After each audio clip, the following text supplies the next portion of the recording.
tempat kada sebagian bang darahnya ada suatu tempat di situ ada mengeluarkan darah yang harum.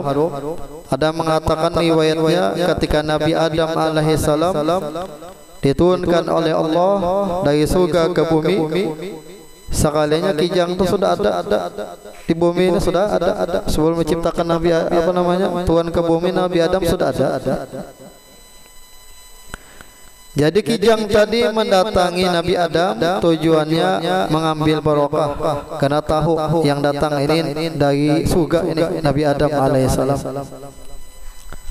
Akhirnya memaraki Nabi Adam, memarahkan tubuhnya, kemudian dijakau Nabi Adam tubuh kijang tadi.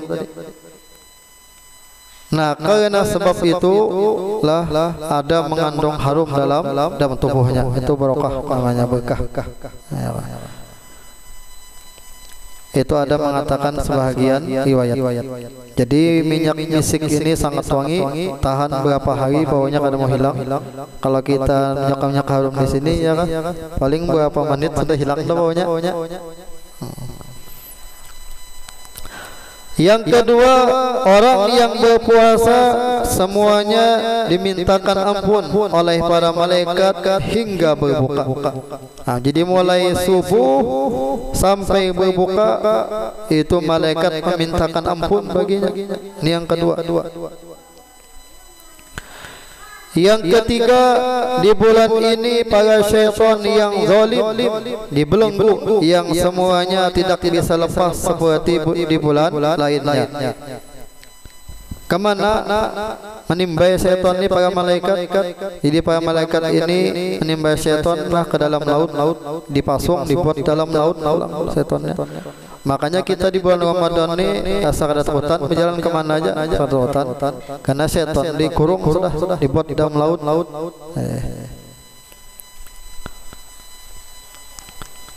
Yang keempat, setiap hari Allah memperindah surga yang menjadi bagian orang-orang yang berpuasa. Kemudian Allah berfirman, para hambaku yang melakukan puasa hampir menemukan hasil jadi payahnya hingga sampai kepada surga. Yang kelima, dan di akhir malam bulan Ramadan Allah memberikan ampunan. Kemudian Rasulullah SAW ditanya, apakah itu malam Lailatul Qadar? Beliau jawab, bukan. Hanya saja bagi orang yang beramal akan mendapatkan pahala ketika sudah selesai mengerjakannya. Dan disebutkan dalam kitab Irsyadul Ibad. Ini pengarangnya orang India, orang Malabar. Dahulu waktu ulun di Taim, di pondok Darul Mustafa, banyak kawan-kawan ulun dari Malabar sini. Awaknya ganal. Ulun aja berdiri tegas ketiaknya aja.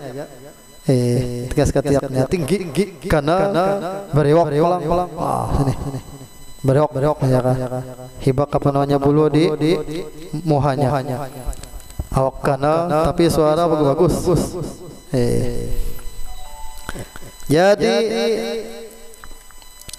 kelihatannya aja pina awak kanagana sangat-sangat, tapi biar orangnya lemah lembut. Orangnya sangat lembut orang India, insyaallah. Jadi ketika kami makanan dengan orang India, kan di Arab ini kebiasaan makannya tuh betalam pakai cepe. Buah Banjar ini memang sudah hobi lah, bawa kicap bawa hobi lah. Makanan tuh bawa kicap. Jadi sudah orang bertujuh, pas sudah kebetulan orang Banjar ini mau kicap, akhirnya biar setalaman kicapinya diputarnya gitu nah.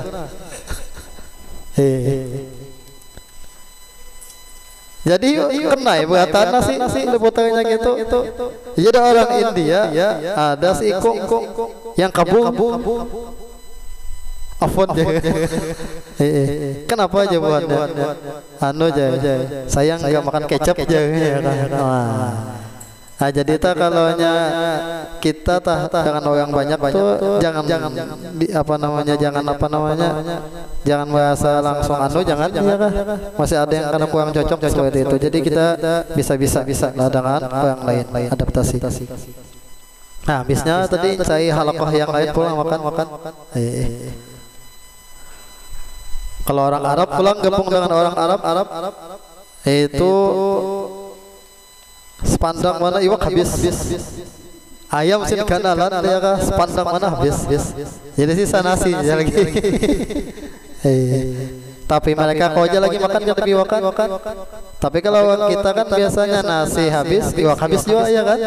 Ada dikipungnya dulu iwak kau.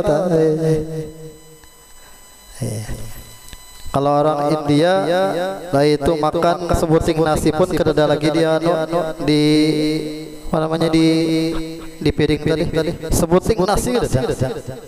Kehebatan mereka tuh makan karena mau mereka tuh membazir makan terbuang-buang tuh nasi sebuting nasi pun kedada. Waktu di Jawa pulang pondok di Solo makan dia coba talap juga. Hari-hari makanannya tahu tempe. Pagi tempe, tahu tempe. Makan siang tahu tempe. Makan malam tahu tempe juga. Dan masakannya macam-macam. Ada tempe berkuah, ada tempe bersangsa, ada tahu ini, tahu itu. Nah kebetulan yang berkuah ini, ya kan? Jadi makan kan bertanam, dibuat buahnya kuah semikian. Makan buku cawe, ya kan? Makan pokocau pakai tahu tempe. Jadi masih ada banyunya lagi, banyu kuah tadi. Lawan nasi kan beberapa butik. Uang Jawa diangkat talam tadi cepe tadi. Wah aja masya Allah aja luar biasa. Jadi jadinya barokah tersisa tuh mungkin di situ ada berkahnya. Ada juga yang mengatakan ini supaya dia amalan supaya dapat bini bungasnya. Masya Allah ala kulli hal ya. Jadi yang kita sahid mereka makan apa kada terbuang-buang. Jadi kita pun berusaha aja ngaut nasi itulah jangan banyak dulu masih kada habis.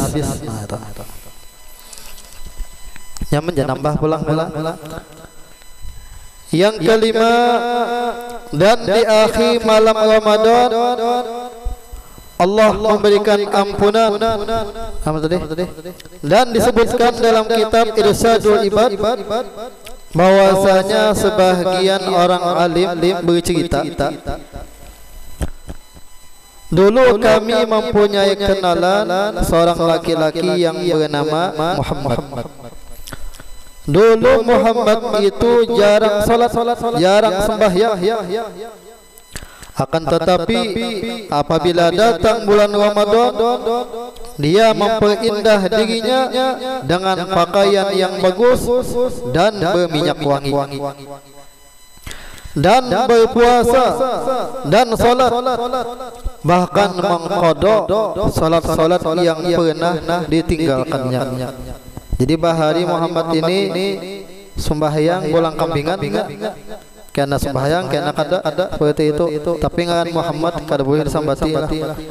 Jadi bila anak nyambatnya itu ganti dulu namanya kiau anang. Kalau nyambati Muhammad, Muhammad apa nyawa jadi, nah jangan kada boleh. Karena Muhammad nama Nabi, harus kita beradab. Jadi kalau anak nyambatinya ganti dulu nama yang lain, kiau anang utuh dulu ya. Jangan Muhammad disambati, jangan. Karena Muhammad nama Nabi Muhammad sallallahu alaihi wasallam. Harus kita hormati. Kemudian maka aku bertanya tentang perilaku Muhammad yang berbeda. Kemudian dia menjawab, ujar Muhammad, ini bulan taubat nih, bulan rahmat dan bulan penuh berkah, dan aku mengharap mudah-mudahan Allah Subhanahu wa taala mengampuni segala dosaku dan memaafkan segala kesalahanku dengan karunia-Nya. Kemudian dia wafat dan aku melihatnya dalam mimpiku dan bertanya, apa yang Allah perbuat denganmu? Dia pun menjawab, Allah Subhanahu wa taala telah mengampuniku karena aku memuliakan bulan Ramadan. Nah, ini luar biasalah keutamaan bulan Ramadan nih. Pada Muhammad tadi sebelum masuk bulan Ramadan sembahyang ulang kambingan, tetapi sembahyang apalagi puasa sunat. Tapi ketika bulan Ramadan berubahnya, sekalinya matinya husnul khotimah.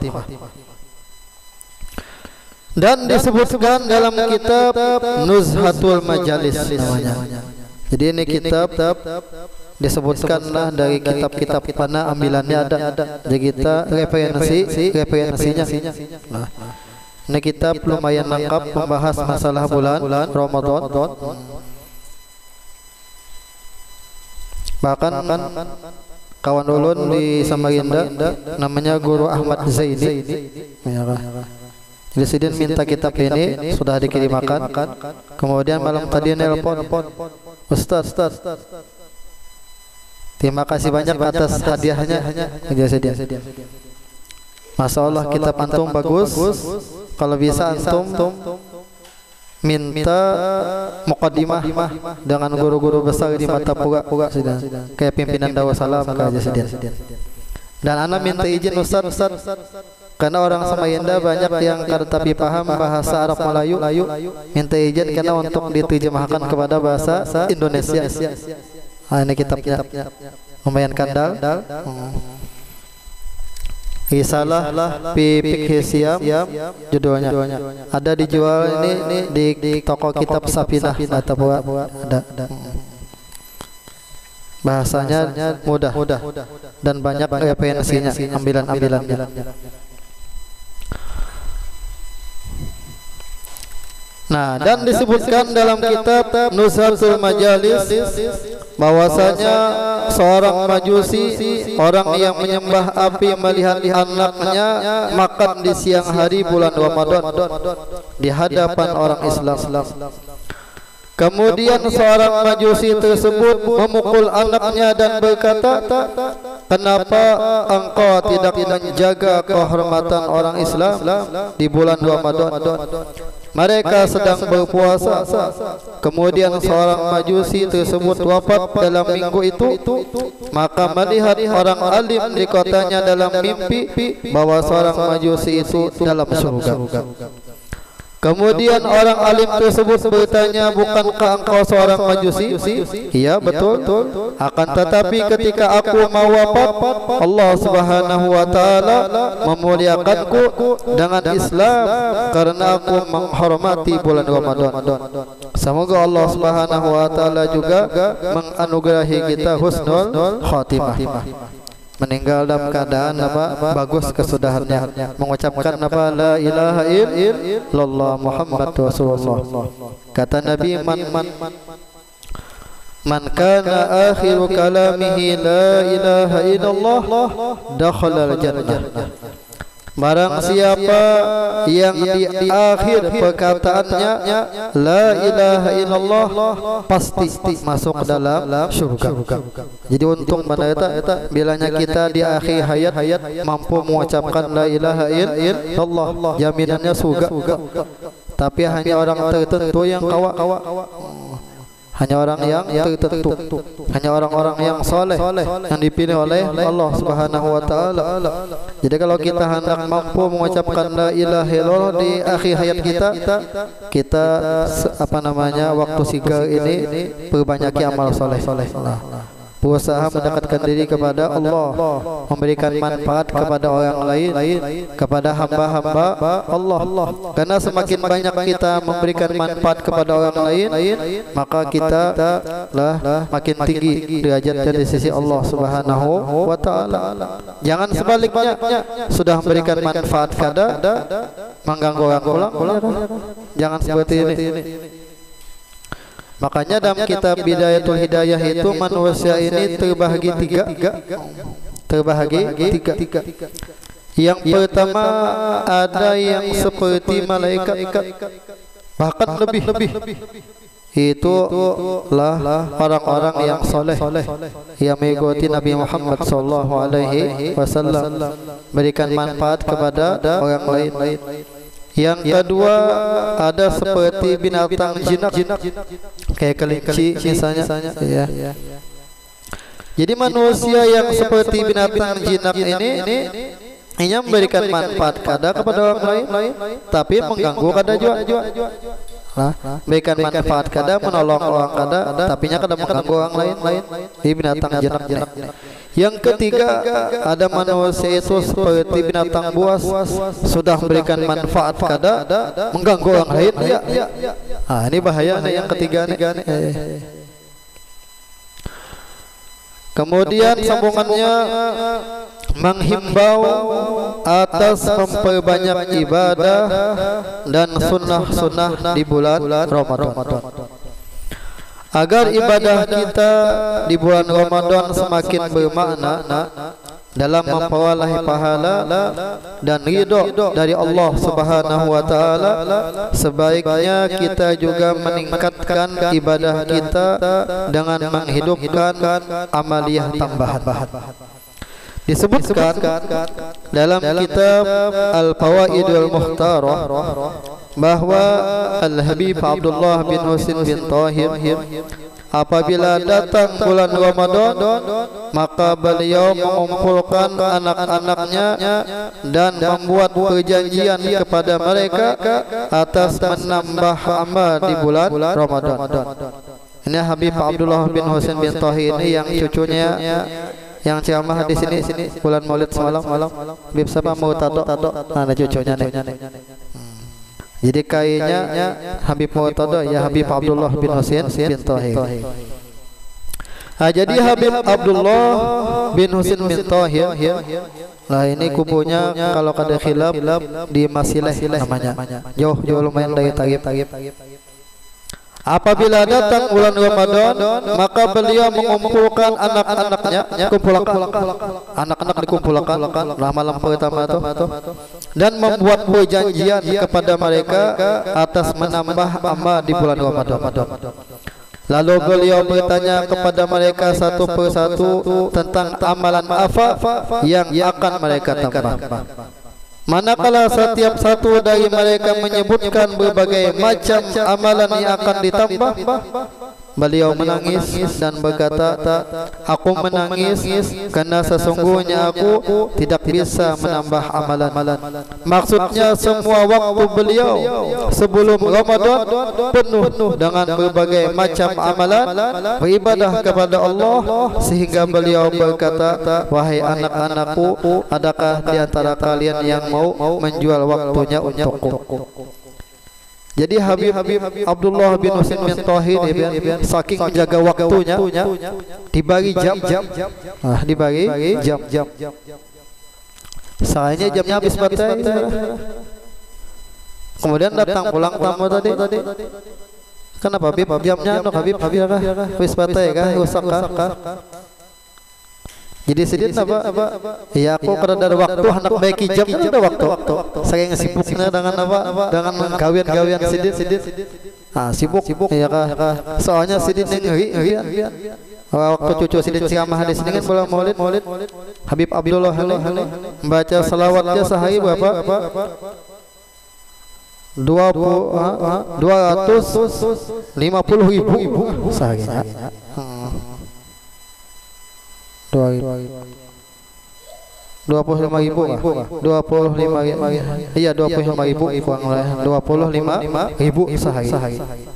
Nah 25.000 sehari selawat kita 1.000 jengkal ya 25.000. Membaca Al-Quran lah tangga sidin itu lah ada naik ke atas satu tangga tuh hatam Al-Quran. Satu tangga tuh hatam Al-Quran. Di rumah, di kamar berapa kali hatam, di muka, di luar berapa kali hatam, di dapur berapa kali hatam. Jadi rumah sini tuh orang soleh mulai bercahaya. Kenapa lamanya mulai muka, tangga sampai ke dapur, tamat wasin baca Al-Quran, cahaya. Sebaliknya kata Nabi, rumah bila kada dibacakan Al-Quran seperti apa? Kuburan. Artinya apa? Bisa bahantu tuh yang rumahnya. Yang di rumah ada masalah terus kan? Ada hantunya. Kayak apa caranya menguasai hantu yang ada di rumah ini? Gampang aja. Nabi melajari kita bilanya ada rumah yang pindah hantu, wajah Nabi baca suratul Baqarah. Suratul Baqarah. Baca mulai awal sampai habis. Insyaallah hantunya bukan pindah ke rumah yang pindah kadang baca Quran ulang-ulang. Atau buka kemana ka pulangnya. Ini bacakan surah Al-Baqarah. Kadosah yang pina aneh-aneh ya. Baca Al-Baqarah aja. Kalau penanya yang pina aneh-aneh. Kemudian sambungannya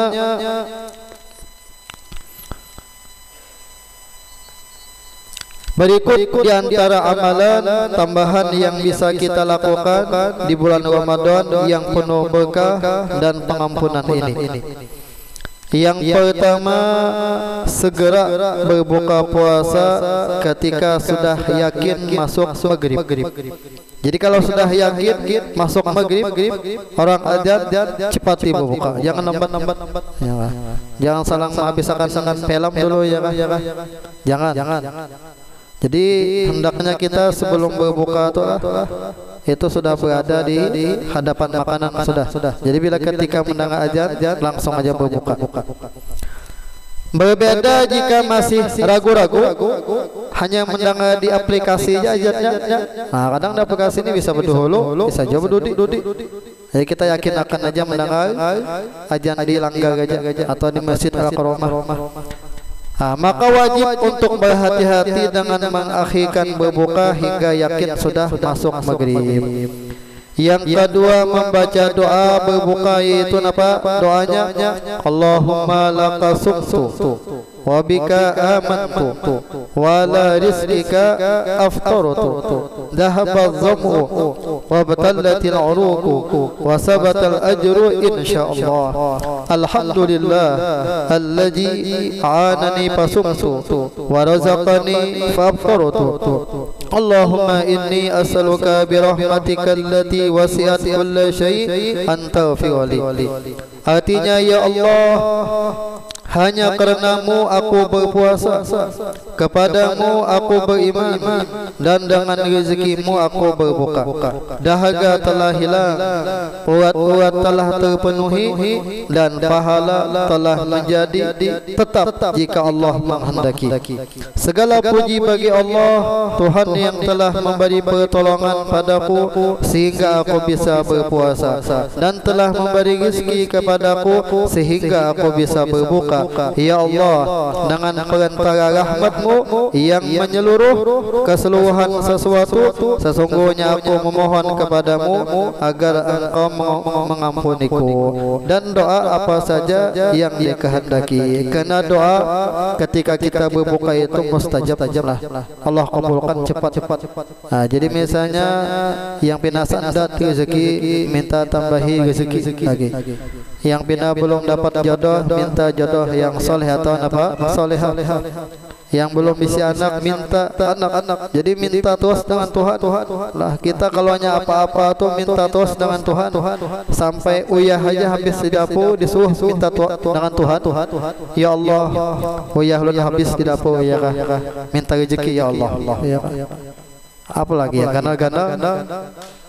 Jadi kita itu kalau ada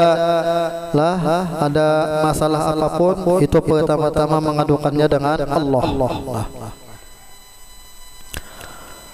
Jadi bila kada apa doanya ya kan? Ada cari jadi buka-buka di buku-buku doa. Pokoknya jangan sampai kadang baca doa lah ketika berbuka. Biar kada apa doa ini ya baca doa bahasa Banjar aja. Apa yang belum hajat kabul berdoa ketika berbuka. Cuman kalau membaca doa ini lebih bagus, karena ini datangnya dari nabi-nabi. Yang ketiga sahur, meskipun dengan seteguk air. Waktu sahur mulai tengah malam.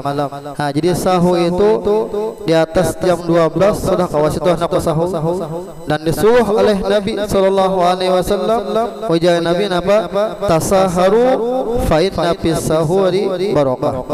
Bersahurlah karena dalam sahur itu ada keberkahan. Jadi jangan sampai kita meninggalkan sahur. Jangan sampai. Yang keempat, mengakhirkan waktu sahur, namun tidak terlalu mendekati waktu subuh. Jangan jauh parak-parak, kena hancap makannya. Ya kia setengah jam lagi misalnya subuh, tenang aja. Adapun yang di masjid itu yang telah sampai waktu imsak, selamat menjalankan ibadah puasa yang di hari pertama ini misalnya. Itu sebenarnya masih kau aja anak makan.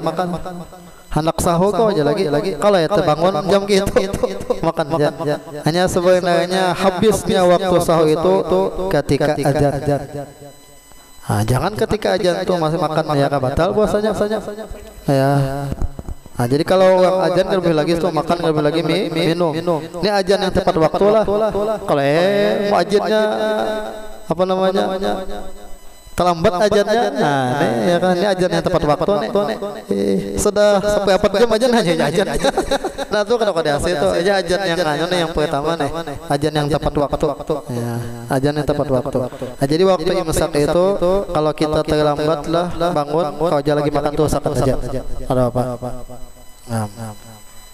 Kalau terlambat bangun kan, ya kasihan juga kadang-kadang karena tahu dihukum. Nah, ada kalau lagi makan ya. Udah anak minum makan kok lagi ya.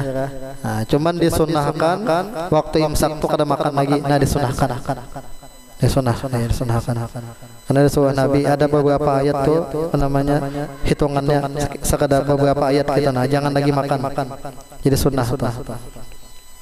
Nah, tahu sudah hukum. Yang kelima, berbuka dengan kurma dengan jumlah ganjil. Nah, jadi kalau kita membukakan orang jangan buati 2 buting kurma, jangan sebuting aja. Bila hendak lebih juga deh 1 3 buati. Karena yang sunnah itu ganjil, kada gandap kada. Nah, jadi sengaja pilih hendak 1 kah 3 kah segah ya hendak 5 kah. Berbuka dengan kurma dengan jumlah ganjil. Jika tidak ada, maka dengan air zam-zam. Lalu air. Nah, kalau ada zam-zam air biasa. Air aqua atau banyak putih biasa. Lalu hulwun. Napa arti hulwun? Hulwun adalah makanan manis yang tidak diproses dengan api seperti madu dan anggur. Nah, ini sedikit ya kah di antara amalan-amalan yang kita kerjakan di bulan puasa. Insyaallah karena kita sambung malam minggu depan, mudah-mudahan sedikit banyak ada manfaatnya. Mudah-mudahan Allah kabulkan segala hajat kita, selamat dunia akhirat. Ala hajin niyah wa ala man bihi salafun salih. Sir Nabi wa alin Nabi bisiril Fatihah.